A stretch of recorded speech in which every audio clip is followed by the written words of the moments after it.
There is a glaring issue with shiny Pokemon. In recent years, shiny Pokemon have gotten much easier to come by. When first introduced in Generation 2, shiny Pokemon were tied to specific IV spreads.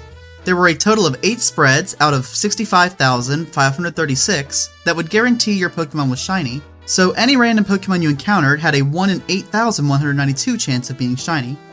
Starting with Generation 3, this link between stats and shininess was abandoned, in favor of another system that uses ID numbers and personality values. This system still led to the same 1 in 8,192 shiny odds. That is, until Generation 6 came along and doubled those odds for us, giving us the 1 in 4,096 odds that we all know today. And yeah, that's it. You should get one shiny Pokemon every 4,096 encounters, right? Not quite. This statement is wrong for a few reasons. First, I didn't mention anything about odds modifiers. These are things like the Shiny Charm, Masuda method, sandwiches in Scarlet and Violet, chain fishing, Pokeradar, etc. Second, that's just not how probabilities work. Let's work out why that just won't be the case. So let's say you've picked out the Pokemon you're wanting to shiny hunt. You know what the base odds are in your game of choice, and you know what modifiers you're going to have, all that fun stuff. Before you set off on your journey though, you think back to that statistics class you may or may not have taken and wonder, is every Pokemon encounter independent? That is, does any individual encounter not affect the shiny odds of a later encounter? In most cases, this answer is yes. It turns out though that some of these modifiers can change your odds based on what you've encountered previously.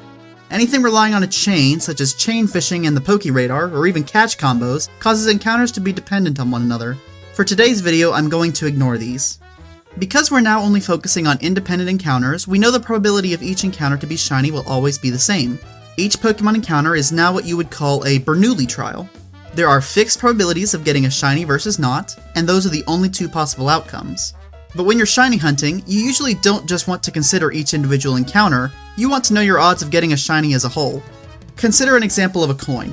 If I flip a coin twice, I could either get heads twice, tails twice, or one head and one tail. Since the coin tosses are independent, the probabilities of each of these events come from something called a binomial distribution. There's a fancy little formula here that you can use to figure out the odds. But in the context of shiny hunting, this states that if you have n encounters and each have a probability p, say 1 in 4,096, then the probability of you getting one shiny is this whole mess right here.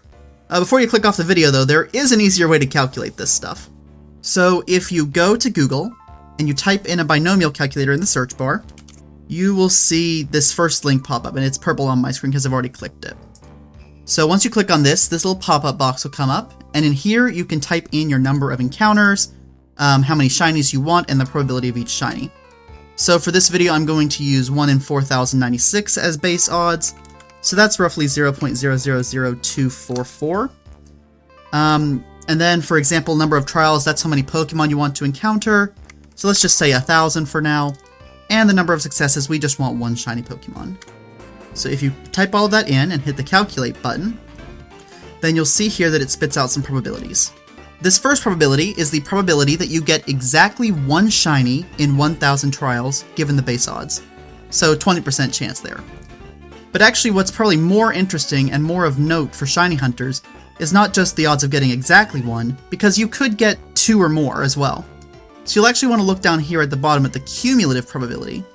This is the odds that you get at least one shiny in 1,000 encounters. So you see it's a little bit higher. Well, that's great. So now you have a tool for these calculations. But when you shiny hunt, are you ever only going to go for a certain number of encounters before stopping? I don't think so. Wouldn't it be nice if there was a way to calculate the odds for a variable number of encounters?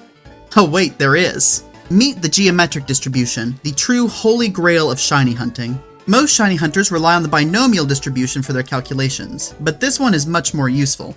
This distribution tells us the probability of having X encounters before our first shiny. Again, don't click away yet just because this looks scary. There's a tool for all this math so you don't have to do it by yourself.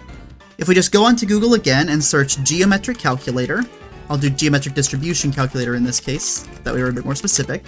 You should get this little applet that comes up, so you're going to want to click on that, and this will tell you probabilities that come from the geometric distribution. So let's say that the odds are our base odds again of 0.00244, and we want to know what are the odds of us getting one shiny, our first shiny, within 100 encounters.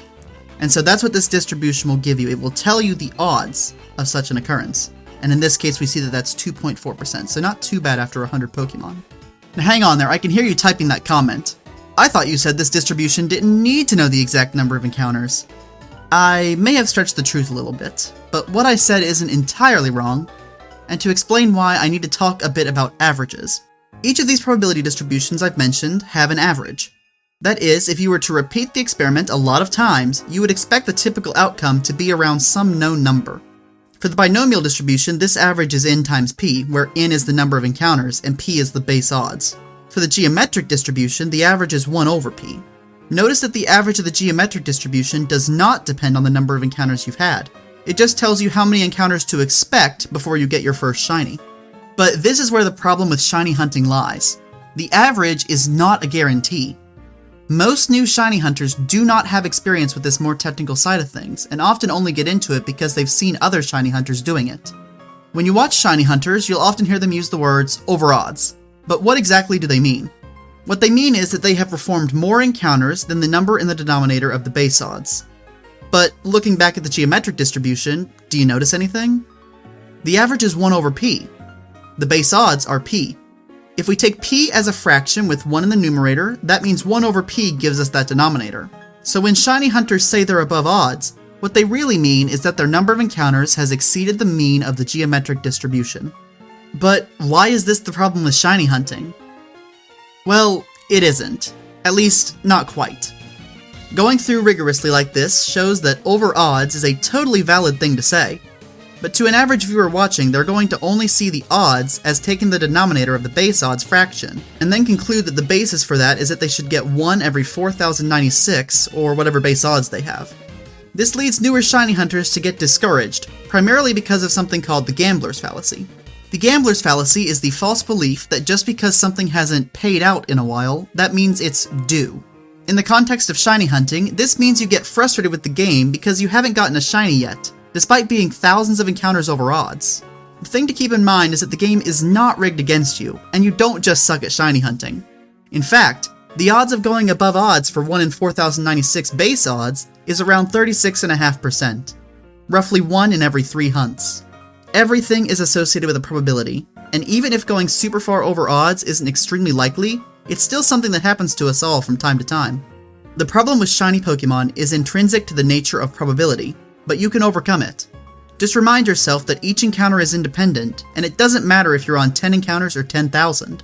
Your next shiny could always be right around the corner.